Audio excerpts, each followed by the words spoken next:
The cold afternoon dragged on in Los Angeles. The sharp wind swept through the streets of Skid Row, one of the most desolate places in the United States. Barron Trump sat in the back seat of his luxury car, lost in thought, until something caught his eye. Amid the dirty sidewalks between makeshift tents and faces marked by suffering, he saw a woman hunched over, wrapped in a thin, worn-out blanket. There was something about her that stirred his memories, an uncomfortable, almost painful feeling. He frowned, trying to understand why his heart suddenly tightened in his chest. Life can change in the blink of an eye. Today we live in comfort, but what about tomorrow? In 2 years, 5 years, a twist of fate could take us from the top straight to rock bottom. Barron knew this, but he had never seen it so clearly until now. He turned away for a moment, trying to shake off the unease, but he couldn't. There was something about that woman he couldn't ignore. Her eyes were sunken, her skin worn with time and sadness, as if life had drained everything that once made her shine. And then, in a split second, it hit him like a thunderbolt. He knew who she was. The realization struck him like a punch to the gut. It was Mrs. Henderson, his childhood teacher, the woman who had taught him to read, who had believed in him when no one else seemed to care. He blinked a few times, trying to process the scene. How was this possible? How could someone so noble, who dedicated her life to shaping young minds, end up here in this urban hell? His chest tightened with a crushing weight. Something was deeply wrong with the world when people like her were abandoned and forgotten. His eyes returned to the woman, and at that moment he knew he couldn't just walk away. The car slowed. Down at the red light, Barron leaned forward, his heart pounding, his mind racing. A lump formed in his throat as he watched her struggle to keep the blanket over her shoulders, trying to escape the biting cold that swept through the city at dusk. Her thin fingers trembled. This wasn't right. A voice in his head told him to keep driving, that it wasn't his problem, that he should return to the comfort of his routine. But another voice, stronger and more insistent, one that he couldn't ignore, told him that he had no choice but to act. Mrs. Henderson's life had once been completely different. She lived in a simple but cozy house in Pasadena, California, dedicating her days to teaching. Every morning she would wake up early, prepare a strong cup of coffee, and go over her lesson plans for the day. Her job wasn't just about teaching. It was about shaping character, instilling hope, and inspiring dreams. Life, like a merciless storm, swept away everything she had built. First came the illness, a cruel diagnosis that forced her to leave the classroom. Then the painful blow of all, her husband's sudden death. The only comfort she had left were her 2 adult children, who promised to take care of her.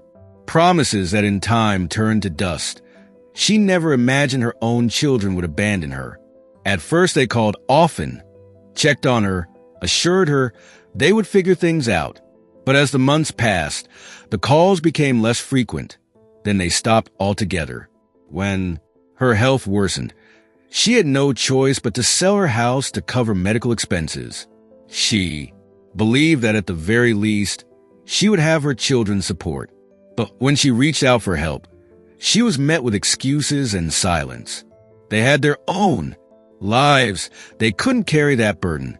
Each rejection was like a dagger to the heart. That was when she realized she was truly alone, with no money, no family, and no strength left to work. Despair consumed her. A social assistance shelter became her last option. At first, she felt ashamed, but she kept telling herself it was temporary, that she would find a way out. But life had no mercy. The shelter was a hostile place, filled with screaming in the middle of the night, constant threats, and a daily battle for food. She began to fear the darkness. Still, she endured until fate decided to deal her one last cruel blow. A fire ripped through the building, destroying everything she had left. She lost it all. The last remnants of her life, her documents, photos of her husband, a small suitcase of clothes, were turned to ashes. That was how she ended up in Skid Row, the place where people lose even their last shreds of hope. The stench of filth clung to the air, and the streets were a battlefield between hunger, cold, and fear. She asked herself every day how she had gotten there. How could a respected teacher, someone who had shaped so many young minds, end up discarded like this? The answer was too painful to accept. But the worst part wasn't the hunger, or the cold, or the illness. It was the loneliness. Nights in Skid Row were an endless nightmare. The cold cut through her skin like knives, and the hard ground where she slept was covered in dirt and discarded trash. The air was thick with the stench of urine, mold, and despair. Each night brought a new danger, violent fights, desperate screams, and the terrifying sound of footsteps creeping closer in the dark. She slept clutching a filthy old bag of clothes, as if it could somehow protect her. But nothing could. Danger was everywhere, and fear had become her only constant companion. She started avoiding eye contact with people.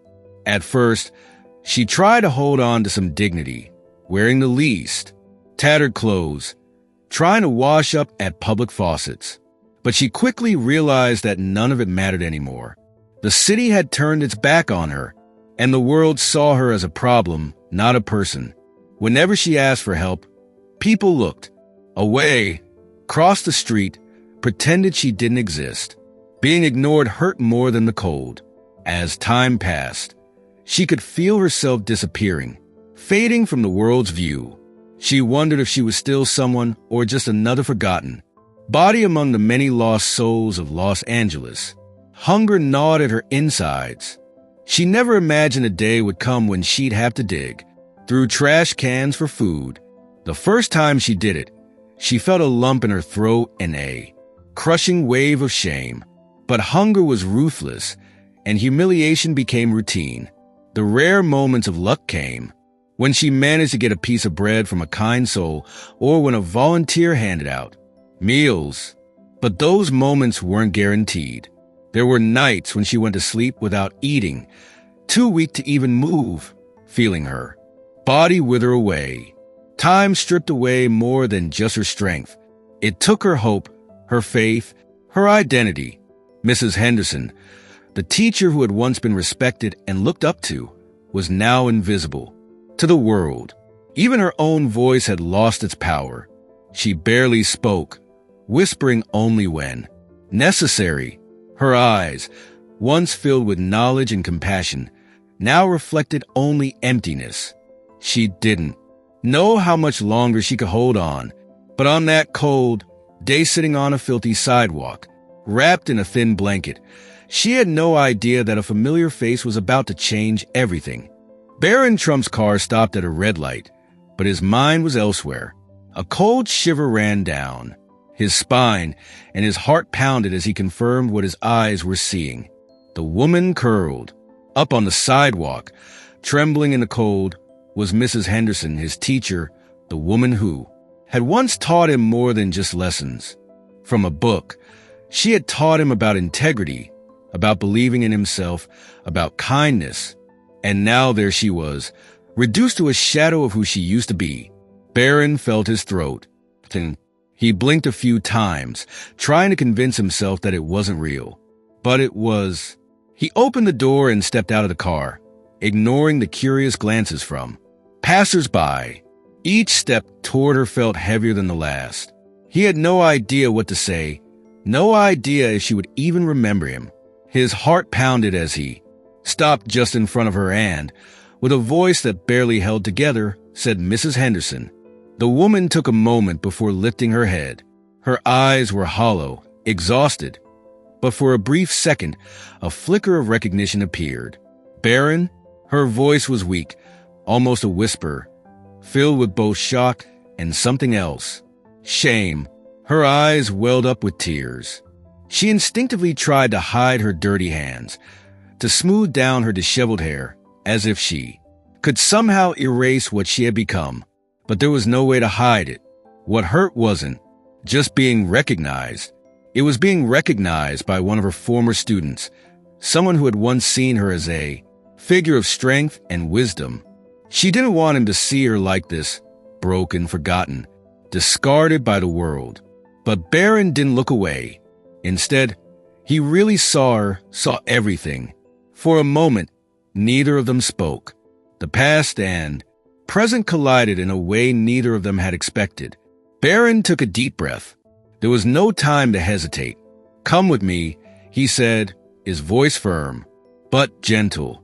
She looked at him with uncertainty, like someone who had been let down too many times to believe in hope again. But Barron didn't wait for an answer. He simply extended his hand. And in that moment, without a word, a silent choice was made. Mrs. Henderson hesitated before taking Barron's hand. Her eyes darted between his face and the harsh reality surrounding her. Life had taught her not to trust, not to expect kindness. But there he was, a face from her past, holding out a promise she wasn't sure she could believe in. Shame still burned in her chest. She didn't want him to see her like this. But exhaustion was stronger. With a heavy sigh, she accepted his hand. It was the first time in years someone had touched her without disgust. Barron led her to his car, and the silence between them spoke volumes. He saw the frailty in her movements, the way her bones pressed against her thin skin, the way she trembled even in the warmth of the vehicle. His chest tightened. It was like looking at someone who had lost every battle and never had the chance to recover. As he drove, he finally broke the silence. What happened? His voice was softer than he expected. Mrs. Henderson closed her eyes for a moment, as if gathering the strength to answer. She told him everything. The illness, the death of her husband, the betrayal of her children, the slow and merciless descent into homelessness. Every word was a dagger to Barron's heart. He wanted to believe things like this didn't happen to good people. But reality was cruel. Pain doesn't choose its victims. When she mentioned the fire that took the last remnants of her life, Barron felt his throat tighten. He couldn't imagine what it felt like to lose everything, to have your very identity reduced to ashes. But what shocked him the most wasn't the story itself. It was how she told it. Not with anger, not with bitterness, just exhaustion. When Mrs. Henderson finished, her gaze remained fixed on the window. Maybe she expected him to judge her, to say it was her fault, that she should have done something differently. But Barron only gripped the steering wheel tighter, a storm of emotions raging inside him. He couldn't accept that this was the end of her story. His expression hardened. There was something he could do, and he would, for gratitude, for justice for her. Barron drove straight to a 5-star hotel without a second thought. Mrs. Henderson glanced around, confused. She didn't ask any questions, but her face said it all. She didn't belong here. "Come on," Barron said firmly as he stepped out of the car. She hesitated. Her feet were dirty, her clothes torn. She felt out of place, but Barron wasn't going to let her resist. "Please," he said, holding out his hand again. This time she didn't hesitate. Inside the hotel, people stole quick glances, some whispering. But Barron didn't care. He walked straight to the front desk and booked the best available room. A hot bath, a fresh meal, a safe place to sleep. That was the bare minimum. Mrs. Henderson wrapped her arms around herself, as if trying to hold herself together. When they reached the room, she turned to Barron and whispered, "Why are you doing this?" Her voice carried a mixture of gratitude and disbelief. Barron took a deep breath and smiled. "Because you never gave up on me. Now, it's my turn." Her eyes filled with tears. She wanted to say she didn't need this, but it would have been a lie.